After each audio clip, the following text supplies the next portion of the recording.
There's a shift underway in Europe to restrict medical gender-affirming care for children and teens. England and Scotland joining Finland, Norway, Sweden, and Denmark, drastically limiting things like puberty blockers as concerns mount over the effectiveness, safety, and long-term impacts of these often irreversible treatments.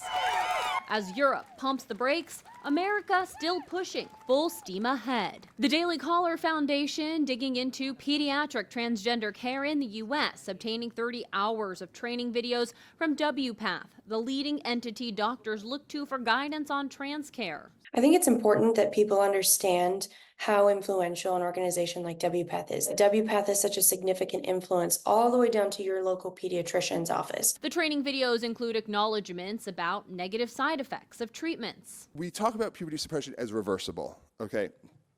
I'm adding an asterisk to it. There's challenges with puberty suppression that we have to acknowledge. There was several doctors who spoke about some of the unknowns around giving kids puberty blockers, such as the impact on brain development, the impact on fertility, the potential impact on a loss of bone density. Videos also include a downplaying for evidence-based data when it comes to transgender care. Evidence is one part of this, but also there's an ethical human rights component to treating people, right?